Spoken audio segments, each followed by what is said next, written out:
Hi, everyone, and welcome to episode 6 of Data Product Mindsets. I'm Anthony Cosgrove, the co founder of Harbr, and today I'm joined by Peter Larsen, who is the founder of Smart City Insights. Peter, thank you for joining us. How are you doing today? You're welcome and thank you. I'm doing extremely well. Amazing, great stuff. And Peter's joining us today from Copenhagen, which is very exciting. Obviously, I know quite a bit about Smart City Insights and what you're doing there. But for everyone else, can you just tell us a bit more about it? You know, what are you up to, and what does it do? Yeah, of course. Yeah, first of all, I think for the past 15 years, I've been working with urban development and data and technology, and space data exchanges and other kind of data products that's relevant for cities and all the stakeholders in cities. So right now have a big project here in Denmark, in Copenhagen, called Urban Insights Data Lab, where Hmm. we try and create some different types of data products for the different stakeholders in urban development with public and private sector data sources. So that's quite interesting. But on top of that, just back from Japan, where we looked at some of the results we have here to try and test it in a very different setting. So in Tokyo, with a great response. And also talk to people in the UK and other places around it. So yeah, we do a lot here and try to say how can we copy that and use it elsewhere. Amazing, great. And sort of, you mentioned their kind of data products, and clearly you're thinking about kind of reusability of similar patterns in Yeah, different jurisdictions, different urban contexts.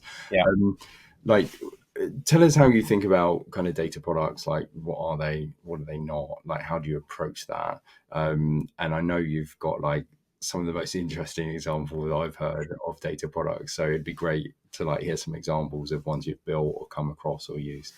Yeah, of course. I think maybe just go a little bit back in time, something like 13, 14 years ago. Worked with the city of Copenhagen when I was at Hitachi, and the city really wanted some information about what is happening in the city. They wanted a new climate strategy, Hmm.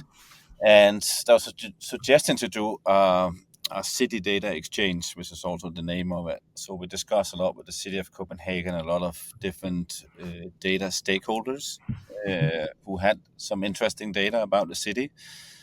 And so back in 2012, we ran a competition to create a data exchange where we could actually buy and sell data. This Okay. is a long time ago. Yep. And then I eventually got hired to be the director of this. So this was a data exchange for the city of Copenhagen, where we had a lot of different stakeholders involved in that. It was also when GDPR regulation came out. Yep. Also Yep. in that. So, but this is basically where you had a platform where you can go and download data Yeah. from that.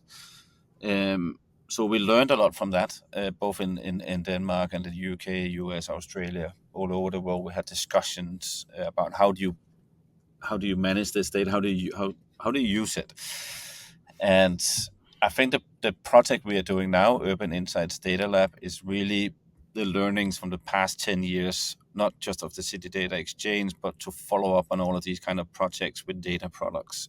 So what we've done here is, so we see telcos, for example, Yeah. they have different kind of products that they sell to retailers, they sell it to cultural institutions, and they also try to sell it to cities. Yep. So we looked at telcos, we looked at financial transaction companies and credit card companies, but also the offering from the different public sector open data portals. The essence, how does that actually fit into the demand we see in urban development? Yep. The products are very different. It could be a dashboard, it can be an API you can get from an open data portal. It could be some different kind of flexible and non-flexible products. So there's Right. really a lot of different types of data products, and also data collaboratives that we saw in COVID. Hmm. Different companies go together and say, okay, let's solve this problem and get a lot of information, and different data sources go together to try and solve a problem. So that was kind of what we've done here in the Urban Insights Data Lab as well, to say, okay, what data sources do we need? to solve the problems in urban development. And then that's different data products we use here. Amazing. And how do you, so you've got these sort of public, private sources of Yeah. data. How do you kind of tease out the use cases? Are you sort of constantly interacting with those same organizations? Does it go down to individual consumers and their Yeah. particular needs? Could you share a bit more of that? Yeah, of course. So basically, we try to look at what is the urban development ecosystem. So of course, you have the cities, city authorities who have a responsibility for urban development. That is obvious. Then we have the developers who are building and also need to understand, different urban areas. We have architects who is obviously what they do. But then you have different kind of cultural institutions. You have um, mobility, different kind of mobility companies. You have supermarkets, shopping centers, retailers. So we basically collected all of them to say, okay, you all play a role in an urban area, Yeah. and then try individually to say, okay, what is the need of a city, and go across different departments and not so much talk about data to start with any of them, actually, just to say, what is the Yeah. information that you need that's important? Got it. And then they'll tell us about that, and then the architects will tell us about that. The developers will tell us about that, and also the shopping centers. And then we kind of put this demand for insights together, Yep. and then we use my and other colleagues' knowledge to say, okay, where do we actually find this information? How does that actually match with what they're asking for? Yep. And that has been a bit of a journey, because there's been Yeah. some great data products, Yep. but it didn't exactly fit the needs. And this is also one of the reasons why they didn't really use that data. So what we spent the last 2 years on is to try and say, how can we actually convert these existing data products that we see from different data sources into an urban development data product? Got it. And can you sort of talk a bit more about the urban development one, like that journey from people had some demand, we found some data, but it Yeah, didn't quite stick, yeah, to actually let's kind of go a bit further. Kind of yeah, what does that look like? yeah. I can. So one of the data sources we use is a telco Hmm. here in Denmark. It's not just it's also in the UK and in many other countries. But basically, we looked at, okay, they know something about the movement of people, Hmm. which is an interesting thing in all urban areas. But the data product they had was, it's you go in, zoom into an urban area, or an event, a sporting event, or a cultural institution or something like that, and then or shopping center, and then they can tell who is there, who's coming in, what is the geography, what is the age difference, gender, and so on. But that's people coming into an urban area or a specific event, which Hmm. is also interesting, and they have been relatively successful with that. Hmm. But when we talk to the cities and the architects and the developers, they say, we want to know about the citizens. So we want to know somebody who is within an urban area, but how long do they stay in the urban area? When do they leave the urban area? When they leave the urban area, where do they go? Do they go to an outside shopping center? Do they go into the city center? Do they go, where do they actually go? What is the different age groups that leave? So when you do planning for an urban area, it's like, what is keeping people there? Yep. So and they didn't have that product. So they kind of did it handheld also for tourism. If there's a conference somewhere with 3,000-4,000 delegates, it's not so interesting to know they're there because we know. Right. It's interesting to know, where do you actually go. Yep. Wonderful Copenhagen was just one of the use cases we have, that they try to spread out the tourists, Yep. so we can actually see where they're going. They have different interventions Yep. to try and spread them out, and you can actually measure if that's working or not working by looking at using this. But this wasn't a data product before, the latter part. And then we try to add, how can architects use this? How can shopping centers use this? How can the Yep. city use this, and developers and so on? And it was only possible actually to change the data product that they had, because we made a market for them to say, okay, we can now prove that these 5-6 different stakeholders within urban development are all interested in your data if you change it to this. Got it. And there has been a similar thing across the different data products. We really had to work on it. There's also something about geography. They say we have it on postcode level, so that's fine, but that's not what they're asking for. They're asking for something else. So Right. how do we, and maybe they need a flexible product as well, where you can select an area you're looking at yourself, and then how do you change these? So this is what we've done for the past 2 years in this project. Wow. Okay. So really kind of getting down to the level of not just a use case, but actually like specific personas, what they need, and like very precise requirements, like a postcode as a field is unhelpful for that use case. It needs to be, whatever, like a particular lat long or some other attribute. Yeah. Basically, just look at it as an urban area, I think. And if you see it as a suburb to some city, and somebody is interested in the whole suburb, some is interested. The developer, they said, okay, but we've built, a lot of apartments or housing in one part of that area. We only want to know about residents in this area. And the shopping center, I said, we just want to know about the shopping center.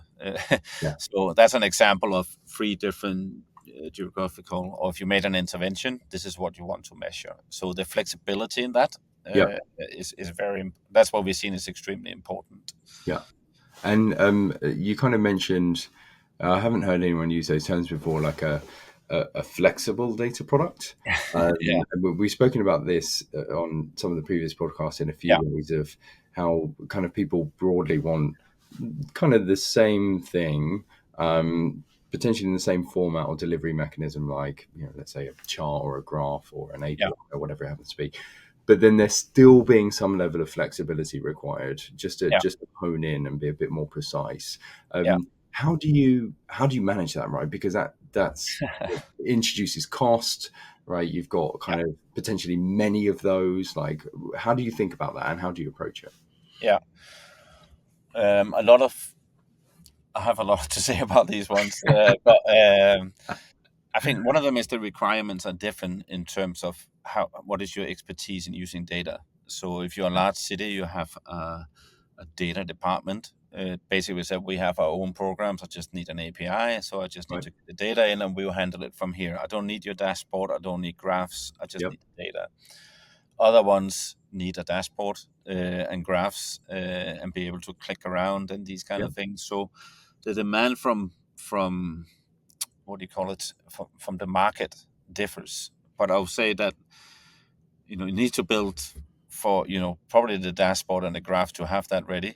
And then a side product is just, okay, we don't want that, which is maybe a bit cheaper, so we'll just get the API and get that data, because that's really interesting as well. But to able to be flexible in that way, so we can actually offer both raw data, more or less raw data.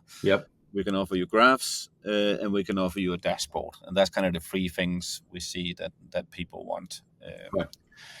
So just sort of almost approaching it, expecting to have like a multi-modal data product where the base data is the same, consumption mechanisms different, and just having different consumption mechanisms provides flexibility. But then maybe some of those have, whatever, like the charts, they might have sliders and views and other things. Exactly. And then also, actually, to make it a product has been important. And by that, I mean, a lot of these data sources has been asked, can you provide information about this certain area? And of course they can, but it's kind of what I call handheld.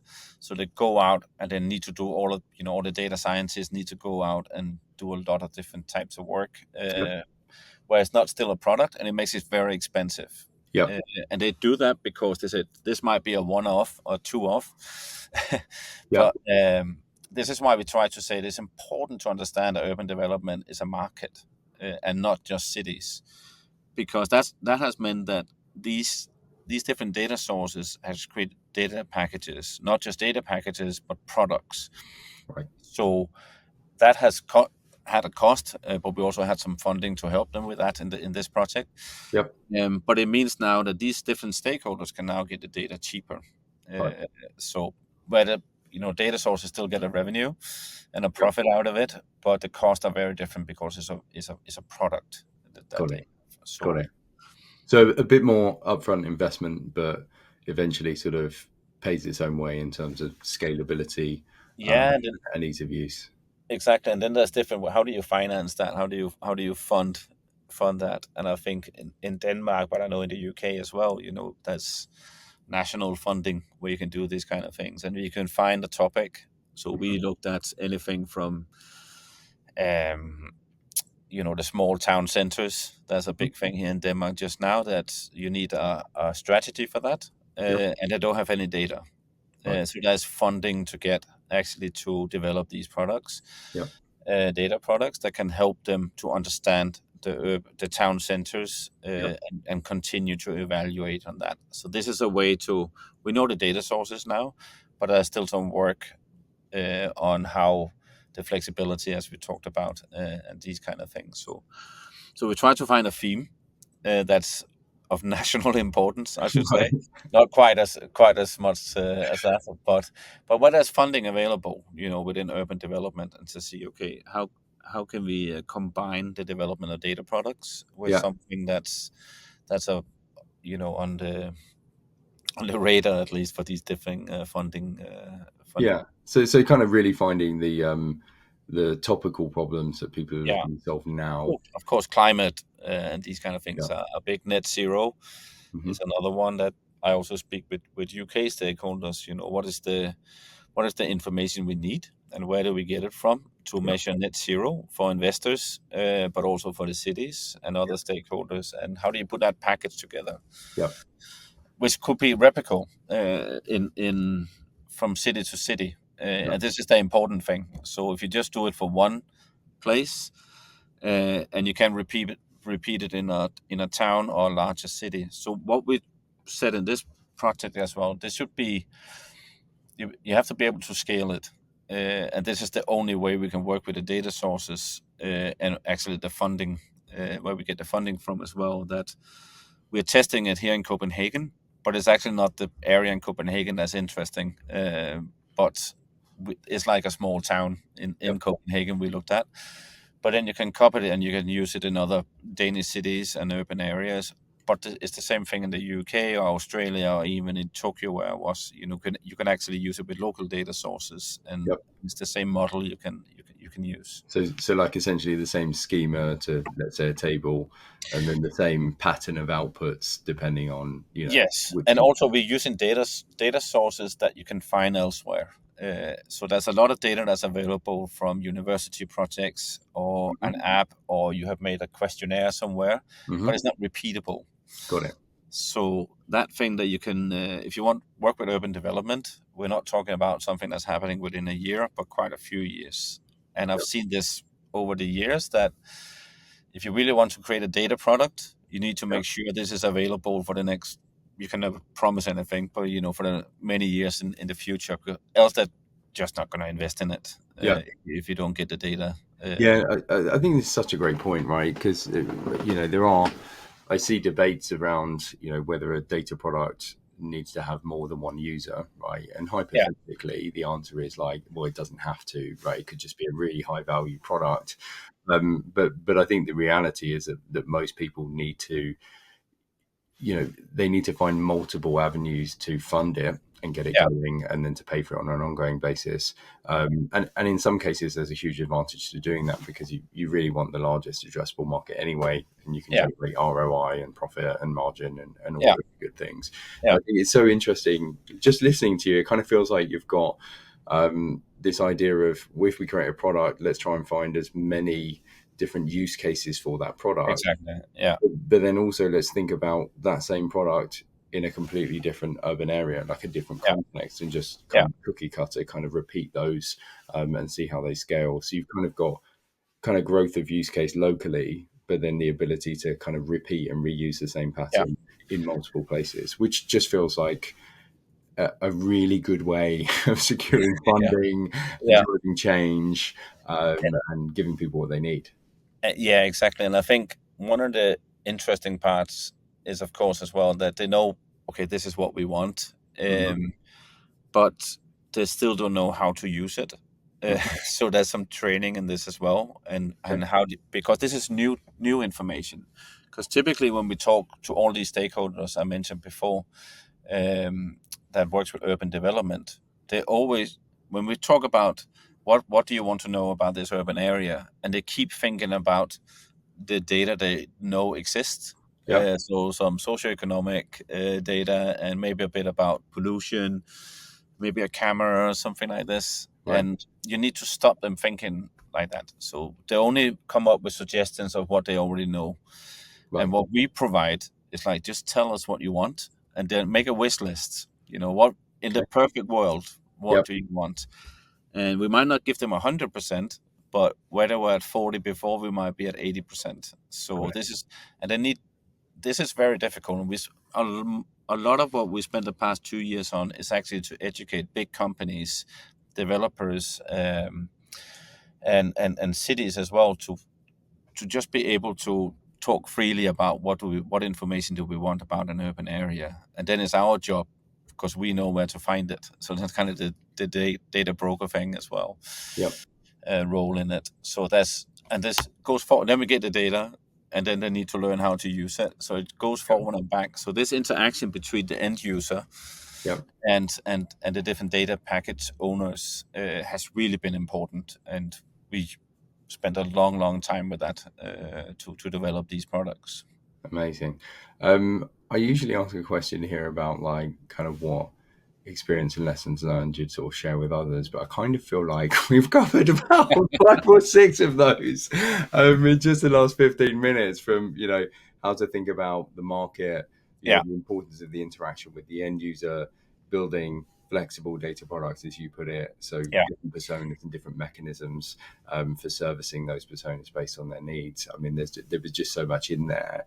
So yeah, rather than kind of go down that rabbit hole, like, you're in a really unique place. You're obviously building these data products. You've been on this really long journey, yeah, and you've seen this evolution over time from like, here's a marketplace with a data set, yeah, doesn't really stick, yeah, to here I'm now creating multimodal products. I'm engaging very tightly with the users, yeah, delivering value, and then I'm expanding that market to elsewhere. So where do you think it's heading? Where, like, what's next? What's on the yeah. horizon? Yeah, there's hopes, and then where I think it's going. Feel But I free to think, share both. yeah, yeah, yeah. No, but so what we I can actually talk about it in the project that we have just now where we are. So we have individual data packages. So we Hmm. had it from different types of companies and public sector, but that's individual. Hmm. And the individual data product doesn't solve the problem of an airport, of an urban area, and these kind of things. So it's a Yep. combination of these data products Yep. that need to be either combined, Yeah. um, or at least somewhere where you can say, in what I call a data collaborative, where you have this metadata description of all of these different data packages within us, if we talk urban development. So go in there and kind of, when they ask a question, one of the uh, potential users ask a question, we have this urban product. So, and instead of clicking and finding different data sources, there should be this kind of data broker function Okay. on a platform or a person that can help them to put together the different data products. So that's definitely a big wish and a need in order to get the market to actually use the data a lot more. Got it. And of course, there's digital twins and these things, but I really think we need to put data that's relevant and what they're asking for into that, and then they will start to work as well. But there's still a while to go with digital twins, I think. Okay. Cool stuff. Awesome. I could literally sit here and chat for another 2 hours, but Yeah, it would be we're great. gonna have to end it there, sadly. Yeah, Thank you so much for joining us. yeah, If anyone listening is interested in learning more about kind of urban development or what Peter's up to, you can check him out on LinkedIn. So Peter Bjørn Larsen, and he's regularly posting. And if you're building data products or a data marketplace, check out harbordata.com. Thank you for listening.